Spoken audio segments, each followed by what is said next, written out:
Assalamu alaikum. Dear students, I am Sayyid Arsalan Bukhari, your chemistry teacher. Students, हम लोगों ने बहुत अच्छे अंदाज में कंप्लीट चैप्टर नंबर 4 स्टडी किया है। तमाम टॉपिक्स को बहुत ज़्यादा डिटेल के साथ हमने डिस्कस किया है, लेकिन बेटा एक्सरसाइज करना भी बहुत ज़रूरी होता है। अब इस टॉपिक के अंदर, इस लेक्चर के अंदर मैं आपको एक्सरसाइज करवाऊंगा, जिसमें हम देखेंगे कि कौन कौन से क्वेश्चंस हैं, कौन कौन से क्वेश्चंस यहाँ पे शॉर्ट या लॉन्ग क्वेश्चन के तौर पे बोर्ड के पेपर में आ चुके हैं और आपने उनको किस तरीके से सॉल्व करना है। तो चलें अब चलते हैं एक्सरसाइज की तरफ। Welcome back, students. Now we are heading towards the part 3 of the solvation of exercise of chapter number 4. हमने 9 क्वेश्चंस पहले सॉल्व कर लिए हुए हैं। 10th क्वेश्चन पर आते हैं, जिसके अंदर चंद पार्ट्स हैं, जिसका फर्स्ट पार्ट डिस्कस किया जा रहा है जी, describe ring test for the confirmation of the presence of nitrate ions. Students, आपने पढ़ा ही है, टेस्ट होता है जिसको रोइंग टेस्ट का नाम दिया जाता है। ये किसके लिए है? कंफर्मेशन ऑफ नाइट्रेट आइंस है। नाइट्रेट आइन हम किसको कहते हैं? NO3-1। ये आइंस हैं जिनको हम नाइट्रेट आइंस कहते हैं। तो इनकी प्रेजेंस को चेक करने के लिए, कंफर्मेशन के लिए ये टेस्ट इस्तेमाल होता है। स्टूडेंट्स, इसमें हम क्या इस्तेमाल करते हैं? नाइट्रोजन ऑक्साइड इस्तेमाल करते हैं, और जस्ट हम क्या करते हैं? FeSO4 that is ferrous sulphate, उस फेरस सल्फेट के अंदर हम NO ऐड करते हैं। ठीक है, तो हम फेरस सल्फेट, ये फ्रेशली प्रिपेयर्ड होगा। तो फ्रेशली प्रिपेयर्ड ये मैं यहाँ पे मेंशन कर देता हूँ कि ये फ्रेशली प्रिपेयर्ड होगा बेटा। फेरस सल्फेट, और उसके अंदर हम नाइट्रोजन ऑक्साइड को मिक्स करेंगे, और इनके मिक्सचर के अंदर हम ऐड करेंगे concentrated sulphuric acid, concentrated H2SO4 बेटा इसमें ऐड करेंगे। और जैसे ही कॉन्सेंट्रेटेड H2SO4 हम इसमें ऐड करेंगे, इनके दरमियान होगा रिएक्शन, और रिएक्शन के नतीजे में यहाँ पे एक कॉम्प्लेक्स कंपाउंड बन जाएगा। स्टूडेंट्स, हमने पढ़ा था कि ये जो कॉम्प्लेक्स कंपाउंड बनता है, इसका फॉर्मूला होता है FeSO4.NO। और बेटा आप याद करें, हमने इसको नाइट्रोसेल फेरस सल्फेट या नाइट्रोसेल आयरन सल्फेट का नाम भी दिया था जब हम टॉपिक में इसको पढ़ रहे थे। तो ये एक कॉम्प्लेक्स सा कंपाउंड बन जाता है, और स्टूडेंट्स ये जो बनता है, इससे एक आपके हमने पढ़ा था कि डार्क ब्राउन सा एक रिंग क्रिएट हो जाता है उस टेस्ट ट्यूब के अंदर, जिसके अंदर आप ये सारा मैकेनिज्म कर रहे हैं। सो ये आगे फिर हम इस्तेमाल करते हैं कंफर्मेशन ऑफ नाइट्रेट आइंस के लिए। So that is the detail about the ring test, जो हम लोग नाइट्रेट आइंस की कंफर्मेशन के लिए, उनकी प्रेजेंस को चेक करने के लिए इस्तेमाल करते हैं। सो स्टूडेंट्स, सेकंड पार्ट पे आते हैं। Second part is NO2 is a strong oxidizing agent, prove the truth of this statement giving examples. तो बेटा हमने पढ़ा है कि NO2 जो है वो वाकई ही एक बड़ा स्ट्रॉन्ग, बहुत स्ट्रॉन्ग क्या है? ऑक्सीडाइजिंग एजेंट है। So it is a very strong oxidizing agent. ये दूसरों की ऑक्सीडेशन कर देता है, और जाहिर है इसकी अपनी क्या हो जाती है? रिडक्शन हो जाती है। अच्छा बेटा, ये जब दूसरों की ऑक्सीडेशन करता है, ये रिएक्शंस हमें नज़र आते हैं पर्टिकुलरली जब हम इसका रिएक्शन करवाते हैं चंद एक सब्सटेंसेस के साथ। मिसाल के तौर पे जब हम इसका रिएक्शन करवाते हैं हाइड्रोजन सल्फाइड के साथ, H2S के साथ, तब भी हमें ये नज़र आता है ऑक्सीडाइजिंग एजेंट के तौर पे काम करता हुआ। इसके अलावा बच्चों, जब हम इसका रिएक्शन करवाते हैं फेरस सल्फेट के साथ, तो ये फेरस सल्फेट को हमने पढ़ा था फेरिक सल्फेट में कन्वर्ट कर देता है। और इसी तरह हमने पढ़ा था कि पोटेशियम आयोडाइड की भी ये क्या कर देता है? ऑक्सीडेशन कर देता है, और उसको फ्री आयोडीन के अंदर कन्वर्ट कर देता है। तो उन्होंने कुछ एग्जांपल्स मांगी हैं, तो एग्जांपल्स हम रिएक्शंस के साथ यहाँ पे करवा के देख लेते हैं। मैंने 3 एग्जांपल्स बता दी हैं। पहला रिएक्शन होगा बेटा H2S के साथ। H2S के साथ हम ऐड करेंगे NO2 को। तो जैसे ही H2S और NO2 रिएक्ट करते हैं, तो बेटा यहाँ से प्रोड्यूस होता है H2O, यानी वाटर प्रोड्यूस होता है, साथ में फ्री सल्फर प्रोड्यूस होता है बेटा। और NO2 जो है वो खुद कन्वर्ट हो जाता है NO के अंदर, मतलब इसकी अपनी रिडक्शन हो जाती है। Students you can clearly see कि यहाँ पे सल्फर की ऑक्सीडेशन स्टेट -2 है, क्योंकि साथ में हाइड्रोजन है तो हाइड्रोजन की +2 होगी, जबकि यहाँ सल्फर है फ्री स्टेट में तो उसकी ऑक्सीडेशन स्टेट क्या होगी, 0। सो वी कैन एक्सपेक्ट कि ये -2 से कन्वर्ट हो रहा है 0 में, मतलब इंक्रीज इन ऑक्सीडेशन स्टेट का मतलब है ऑक्सीडेशन, जबकि खुद ये NO2 में कन्वर्ट हो रहा है। यहाँ पे आप देख सकते हैं कि नाइट्रोजन की ऑक्सीडेशन स्टेट +4 जबकि यहाँ पे +2 है, तो अपनी इसकी डिक्रीज हो रही है ऑक्सीडेशन स्टेट। दूसरा रिएक्शन स्टूडेंट्स FeSO4 के साथ है, और वो हमने पढ़ा है कि FeSO4 के साथ हमें फिर सल्फ्यूरिक एसिड जो है वो थोड़ा सा ऐड करना पड़ता है। तो ये एसिडिफाइड कह लीजिए फेरस सल्फेट है, उसके अंदर जस्ट हमने NO2 बेटा ऐड करना है। NO2 ऐड करने से it will convert this into ferric sulphate, तो फेरस सल्फेट को ये कन्वर्ट कर देता है फेरिक सल्फेट के अंदर। यहाँ पर जाहिर है फेरस है तो ऑक्सीडेशन स्टेट +2 है, यहाँ पे फेरिक है तो ऑक्सीडेशन स्टेट +3 है। So increase in oxidation state हमें नज़र आती है, और साथ ही साथ बाकी दो प्रोडक्ट्स हैं वाटर, और खुद NO2 जो है बेटा वो कन्वर्ट हो जाता है NO के अंदर। So in order to balance the equation we will put just 2 here, तो हमारी इक्वेशन क्या हो जाती है, बैलेंस हो जाती है। सिमिलरली जब ये पोटेशियम आयोडाइड के साथ बेटा रिएक्ट करता है NO2, तो यहाँ पर भी ये उसकी ऑक्सीडेशन कर देता है, और यहाँ पे क्रिएट करता है KNO2, पोटेशियम का नाइट्राइट प्रोड्यूस होता है बेटा, और साथ में आयोडीन जो है वो फ्री फॉर्म में यहाँ से प्रोड्यूस हो जाता है। इसके लिए दो यूनिट्स दोनों के रिएक्ट करते हैं बेटा, और इसके 2 यूनिट्स प्रोड्यूस होते हैं, और आयोडीन का एक मॉलिक्यूल क्रिएट होता है। अब यहाँ पे आप देखें कि चूँकि पोटेशियम की +1 होती है तो इसकी -1 होगी, और यहाँ पर ऑक्सीडेशन स्टेट क्या होगी, 0। तो -1 से 0 में जाने का मतलब है कि इंक्रीज इन ऑक्सीडेशन स्टेट है, इंक्रीज इन ऑक्सीडेशन स्टेट का मतलब है oxidizing agent. So in all these three reactions NO2 is behaving as a very strong oxidizing agent। अब आते हैं बेटा थर्ड पार्ट पे, और वो कहा पूछा जा रहा है write down the chemical equations and names of the products formed as a result of the reaction of HNO3 with arsenic and antimony. तो बेटा हमने पढ़ा था कि आर्सेनिक और एंटीमनी जैसे ही वो नाइट्रिक एसिड के साथ रिएक्ट करते हैं वो अपने अपने एसिड्स में कन्वर्ट हो जाते हैं।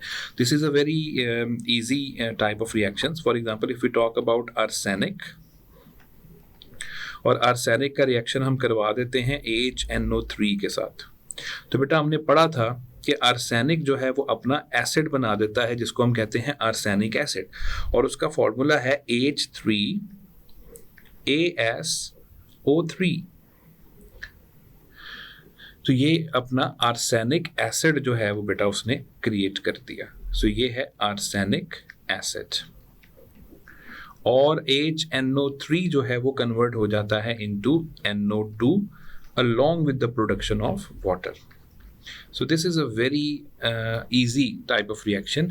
इसमें 5 यूनिट्स याद कीजिए HNO3 के जो हैं वो यूज़ होते थे, और 5 यूनिट्स किसके प्रोड्यूस होते थे, NO2 के। सिमिलर रिएक्शन जो है वो एंटीमनी के साथ बेटा शो किया जाता है, एंटीमनी SB है, इसमें भी इसके 5 यूनिट्स ही इस्तेमाल होंगे, क्योंकि जाहिर है आर्सेनिक और एंटीमनी एक ही ग्रुप से बिलोंग करते हैं, तो ये उनके साथ रिएक्शन एक जैसा ही करेगा, और यहाँ पे ये प्रोड्यूस करेगा H3SbO3, जिसको हमने पढ़ा था कि एंटीमोनिक एसिड भी कहा जाता है। सो एंटीमोनिक एसिड भी कहा जाता है, और इसको स्टिबनिक एसिड भी कहा जाता है। तो ये 2 नाम है बेटा इसके, और बाकी इक्वेशन एज इट इज के 5 यूनिट्स जो है वो NO2 के प्रोड्यूस होंगे बेटा, और साथ में वाटर का मॉलिक्यूल प्रोड्यूस होगा। So these 2 reactions are occurred when antimony and arsenic reacts with concentrated H2SO4 separately। So students, now move on to the fourth part. Give the methods of preparation of PCl3। Phosphorus trichloride की preparation के तरीके हमने बताने हैं बेटा। 2 तरीके ये आपकी बुक में गिवन है। आप याद कीजिए हमने उसमें किस तरीके से प्रोड्यूस किया था। सबसे पहला तरीका था कि हमने इस्तेमाल किया था फॉस्फोरस, उसको एक रीडॉट में रखा था और उस रीडॉट को हीट किया था और हीट करके उसमें से याद कीजिए हमने क्लोरीन गैस को पास आउट किया था और इसके लिए हमने एक इनर्ट एटमॉस्फेयर क्रिएट किया था, याद कीजिए। और वो इनर्ट एटमॉस्फेयर क्रिएट किया था हमने CO2 की मदद से। तो यहाँ पे PCl3 जो है वो क्रिएट हो गया था। और अगर हम इक्वेशन को बैलेंस करते हैं, सो 2 यूनिट्स ऑफ फॉस्फोरस और 3 यूनिट्स ऑफ क्लोरीन रिएक्ट करते हैं to produce 2 units of PCl3। तो ये एक आसान सा तरीका था और ये सारा आपको याद होगा कि हमने इसको रिटॉर्ट में करवाया था, ठीक है। और रिटॉर्ट में करवाने के बाद जैसे ही PCl3 जो है वो प्रोड्यूस हुआ तो फिर हम उसको टेम्परेचर को कम कर देते हैं, क्योंकि इस टेम्परेचर के ऊपर आपने देखा था कि वो मज़ीद क्लोरीन के साथ रिएक्ट करके PCl5 में कन्वर्ट हो जाता है, इसलिए हम उसको कूल डाउन कर देते हैं। तो एक तो ये तरीका था स्टूडेंट्स। दूसरा तरीका हमने पढ़ा था कि फॉस्फोरस का रिएक्शन SOCl2 यानी थायोनिल क्लोराइड के साथ करवाया जाए। तो जैसे ही हम फॉस्फोरस का रिएक्शन थायोनिल क्लोराइड के साथ करवाते हैं तो यहाँ से भी PCl3 प्रोड्यूस होता है, साथ ही साथ SO2 गैस प्रोड्यूस होती है बेटा। और हमने देखा था कि S2Cl2 जिसको हमने नाम दिया था डाई सल्फर डाइक्लोरीन या सिर्फ सल्फर क्लोराइड भी आप इसको कह सकते हैं, डाई सल्फर डाइक्लोराइड भी कह सकते हैं, सल्फर क्लोराइड भी कह सकते हैं, वो प्रोड्यूस होता है। यहाँ पे स्टूडेंट्स 2 यूनिट्स जो हैं वो फॉस्फोरस के थे, 4 यूनिट्स हमने थायोनिल क्लोराइड के इस्तेमाल किए, 2 यूनिट्स PCl3 के प्रोड्यूस हुए बेटा, साथ ही साथ 2 यूनिट्स SO2 के प्रोड्यूस हुए थे और 1 यूनिट जो है वो इसका प्रोड्यूस हुआ था, that is di sulphur dichloride. तो ये हैं 2 तरीके जिनको हमने आपकी बुक में काफ़ी डिटेल में डिस्कस किया है। स्टूडेंट्स अब आते हैं इस क्वेश्चन के लास्ट पार्ट नंबर 5 की तरफ, जिसमें लिखा हुआ है कि P2O5 is a powerful dehydrating agent, prove it giving example. हमने पढ़ा था कि P2O5 एक बड़ा पावरफुल डिहाइड्रेटिंग एजेंट है, लेकिन मैंने आपको लेक्चर में भी बताया था कि बेटा इसमें एक्सेप्शन थी H2SO4 की। अच्छा, वो एक्सेप्शन नहीं है, लेकिन मैंने आपको बताया था कि H2SO4 खुद एक बड़ा स्ट्रॉन्ग डिहाइड्रेटिंग एजेंट है, लेकिन P2O5 जो है अगर उसका रिएक्शन सल्फ्यूरिक एसिड के साथ करवा दिया जाए तो वो सल्फ्यूरिक एसिड की ही डिहाइड्रेशन करवा देता है। ये हमने डिटेल से ड्यूरिंग लेक्चर स्टडी किया था। अच्छा, अब इसके चंद एक रिएक्शंस देख लेते हैं कि किन किन रिएक्शंस में ये हमें एक डिहाइड्रेटिंग एजेंट के तौर पे नज़र आता है। स्टूडेंट्स, ये एक डिहाइड्रेटिंग एजेंट हमें नज़र आएगा जब हम इसका रिएक्शन करवाएंगे किसके साथ, विद पहले नंबर पे कॉन्सेंट्रेटेड नाइट्रिक एसिड HNO3, उसके साथ हम रिएक्शन करवाएं। H2SO4, जैसे मैंने भी आपको बताया कि H2SO4 जो है वो खुद एक अच्छा डिहाइड्रेटिंग एजेंट है, लेकिन P2O5 उससे भी ज़्यादा अच्छा डिहाइड्रेटिंग एजेंट है। एसिटिक एसिड के साथ उसकी भी ये डिहाइड्रेशन करवा देता है। तो इस तरह ये बहुत सारे कंपाउंड्स की, इवन इथेनॉल की भी ये डिहाइड्रेशन करवा देता है और उसको कन्वर्ट कर देता है उसके रिस्पेक्टिव एल्कीन के अंदर। हम रिएक्शन देखते हैं सल्फ्यूरिक एसिड और नाइट्रिक एसिड के साथ। तो अगर हम इसका नाइट्रिक एसिड के साथ बेटा रिएक्शन देखते हैं HNO3 का रिएक्शन P2O5 फॉस्फोरस पेंटाऑक्साइड के साथ, तो हमें नज़र आता है कि ये उसको कन्वर्ट कर देता है N2O5 डाई नाइट्रोजन पेंटाऑक्साइड में और वहाँ से वाटर को रिलीज़ कर देता है। और ये वाटर जो है बेटा वो रिलीज़ होता है मेटाफॉस्फोरिक एसिड की फॉर्म में HPO3, खुद ये उसमें कन्वर्ट हो जाता है। तो नाइट्रोजन का पेंटाऑक्साइड जो है वो यहाँ पे प्रोड्यूस हो जाता है। इसके अलावा जैसे ही हम इसका रिएक्शन करवाते हैं H2SO4 के साथ, तो बेटा H2SO4 के साथ P2O5 का जैसे ही रिएक्शन होता है तो ये क्या करता है, ये वहाँ से प्रोड्यूस कर देता है SO3 और साथ ही साथ ये खुद कन्वर्ट हो जाता है मेटाफॉस्फोरिक एसिड यानी HPO3 के अंदर। सो ये वो रिएक्शंस हैं बेटा कि जिसमें हमें नज़र आता है कि ये डीहाइड्रेटिंग एजेंट के तौर पे काम कर रहा है। ये उनके साथ जैसे ही रिएक्ट करता है तो ये उनके अंदर से वाटर वगैरह को एक्सट्रैक्ट कर देता है। Okay students, now let's move on to question number 11 जो कहता है जी complete and balance the following chemical equations. चंद एक केमिकल रिएक्शंस इस चैप्टर के अंदर से आपकी बुक में गिवन है यहाँ पर एक्सरसाइज में। स्टूडेंट्स जस्ट आपने उनको बैलेंस करना है। अच्छा, अब चूंकि आपको पता ही, आपने छोटी क्लासेस में पढ़ा है कि बैलेंसिंग करने के लिए मेन रूल क्या है। Number 1, law of conservation of mass को फॉलो कर लिया जाए, और यानी दोनों तरफ का मास, रिएक्टेंट्स और प्रोडक्ट्स का मास बराबर कर दिया जाए, और लॉ ऑफ डेफिनेट प्रोपोर्शंस को फॉलो किया जाए। तो जब हम इन दो लॉज को फॉलो कर लेते हैं तो इक्वेशन जो है वो बैलेंस हो जाती है। अब इन दोनों का अगर मैं निचोड़ निकालूँ ना बेटा, तो वो हमें ये कहता है कि आप नंबर ऑफ एटम्स इक्वल कर दें ऑन बोथ साइड्स।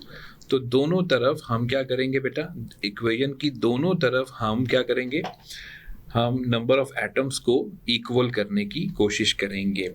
तो जैसे ही आप दोनों तरफ नंबर ऑफ एटम्स को इक्वल कर देंगे, बराबर कर देंगे, तो पूरी इक्वेशन जो है वो खुद ब खुद बैलेंस हो जाएगी। जैसे कि फर्स्ट इक्वेशन जो आपके बुक में दी गई है यहाँ पर, वो है P plus NO, P plus NO, और इससे रिएक्शन में वो बता रहे हैं कि बन रहा है P4O10। ये आपकी बुक में नहीं लिखा हुआ, लेकिन मतलब यहाँ पे नहीं लिखा हुआ, इससे पहले रिएक्शन ने सॉल्व किया हुआ है कि उसमें से साथ में नाइट्रोजन गैस प्रोड्यूस हो जाती है। अच्छा, अब ये आपने लिख दिया, अब आपने नंबर ऑफ एटम्स को इक्वल करना है। तो P4 है, तो आपको पता है कि P4 तो वैसे ही P4 की फॉर्म में ही एग्जिस्ट करता है, फॉस्फोरस टेट्रा एटॉमिक ही होता है। तो बस बाकी आपने, आप देखें ऑक्सीजन यहाँ पर ऑब्वियसली 10 है, तो यहाँ पे अगर आप 10 लगा देते हैं तो पूरी इक्वेशन क्या हो जाती है, बैलेंस हो जाती है। स्टूडेंट्स, सेकंड जो इक्वेशन दी जा रही है वो है the reaction of NO with chlorine. अच्छा, नाइट्रोजन ऑक्साइड और क्लोरीन का रिएक्शन दिया जा रहा है। स्टूडेंट्स, आपने पढ़ा ही है, बड़ा इंपॉर्टेंट रिएक्शन था, मैंने बताया था कि इससे नाइट्रोसिल क्लोराइड बनता है, जिसका नाम है, जिसका फॉर्मूला है NOCl। तो बेटा इक्वेशन बैलेंस करने के लिए इधर हम 2 लगाएंगे, इधर 2 लगाएंगे, इक्वेशन बैलेंस हो जाएगी। सो बेटा नेक्स्ट इक्वेशन के ऊपर आते हैं। अच्छा, अब नेक्स्ट इक्वेशन क्या कहती है कि the reaction is between H2S and NO। अच्छा बेटा, ये रिएक्शन भी आपकी बुक में गिवन है, केमिकल रिएक्शंस के अंदर हमने पढ़ा है, जिसमें NO बड़े अच्छे ऑक्सीडाइजिंग एजेंट के तौर पे काम करता है, और वो क्या करता है कि यहाँ पे H2O में इसको कन्वर्ट करता है। H2O के अलावा बेटा यहाँ से जो चीज़ प्रोड्यूस होती है वो होती है डाई नाइट्रोजन ऑक्साइड N2O। तो डाई नाइट्रोजन ऑक्साइड प्रोड्यूस होता है और साथ में फ्री सल्फर जो है वो प्रोड्यूस हो जाता है। चूँकि यहाँ पे H2S की ऑक्सीडेशन हो रही है, तो इसलिए ये हमें नज़र आ रहा है कि ये फ्री सल्फर की फॉर्म में कन्वर्ट होता है। और स्टूडेंट्स, इस इक्वेशन को बैलेंस करना इशू नहीं है। नाइट्रोजन हमें 2 नज़र आ रहे हैं, तो अगर हम जस्ट यहाँ पे 2 लगा देते हैं तो पूरी इक्वेशन जो है वो बैलेंस हो जाती है। अब आते हैं बेटा फोर्थ इक्वेशन पे। फोर्थ इक्वेशन आपने पढ़ा ही है, लेड नाइट्रेट की डीकम्पोजिशन है। याद कीजिए कि ये हमने फॉर्मेशन पढ़ी थी कि it is one of the methods to produce nitrogen dioxide, और इससे हमने पढ़ा था कि लेड ऑक्साइड प्रोड्यूस होता है, नाइट्रोजन डाइऑक्साइड प्रोड्यूस होता है, और साथ में ऑक्सीजन गैस प्रोड्यूस होती है। और मैंने इस रिएक्शन के बारे में आपको बताया था कि ये ऑक्सीजन को कंबस्टन को सपोर्ट करता है। इसमें बेटा 2 यूनिट्स इस्तेमाल होते हैं लेड नाइट्रेट के, 2 यूनिट्स ही लेड ऑक्साइड के बनते हैं, 4 यूनिट्स NO2 के प्रोड्यूस होते हैं। तो इस तरह ये इक्वेशन बैलेंस हो जाती है। स्टूडेंट्स, अगर हम 5th इक्वेशन के ऊपर आते हैं तो 5th इक्वेशन जो है वो NO2 और किसका रिएक्शन दिखाया जा रहा है, वाटर का। बेटा ये रिएक्शन आपको मैंने बताया था कि ये बड़ा विगरस रिएक्शन होता है, वायलेंट रिएक्शन होता है, और ये प्रोड्यूस करता है mixture of nitrous acid and nitric acid. तो ये रिएक्शन भी हमने बुक में पढ़ा है। तो ये इक्वेशन जो है वो ऑलरेडी बैलेंस्ड है। सो डियर स्टूडेंट्स, ये फर्स्ट 5 इक्वेशंस मैंने आपको करवा दी हैं, नेक्स्ट 5 इक्वेशंस मैंने आपके सामने लिख दी हैं। काइंडली आप इन सारी इक्वेशंस को देख लीजिए, ये इसी तरीके से रिएक्शंस होंगे, यही सारी चीज़ें बनेंगी और ये मुकम्मल बैलेंस्ड इक्वेशंस जो हैं वो मैंने आपको प्रोवाइड कर दी हैं। Students, let's move on to the question number 12। That is a long question, हमने इसको बहुत डिटेल में डिस्कस किया था। Describe the methods of preparation of phosphorus pentoxide and its reactions. बेटा, इसकी अगर हम प्रिपरेशन की बात करें तो प्रिपरेशन के अंदर हमने इसके चंद एक तरीके पढ़े थे। सबसे आसान तरीका जो हमने पढ़ा था वो तो यही था कि फॉस्फोरस लें और फॉस्फोरस को बर्न करें एक्सेस ऑफ ड्राई एयर के अंदर। सो फॉस्फोरस P4 की फॉर्म में होता है। ऑक्सीजन के 5 मॉलिक्यूल्स बेटा चाहिए होते हैं। वो 5 मॉलिक्यूल्स जो हैं वो इसके साथ रिएक्ट करते हैं, हाई टेम्परेचर हम प्रोवाइड करते हैं और यहाँ से प्रोड्यूस हो जाता है P2O5। तो ये एक बेहतरीन तरीका है P2O5 को प्रोड्यूस करने का।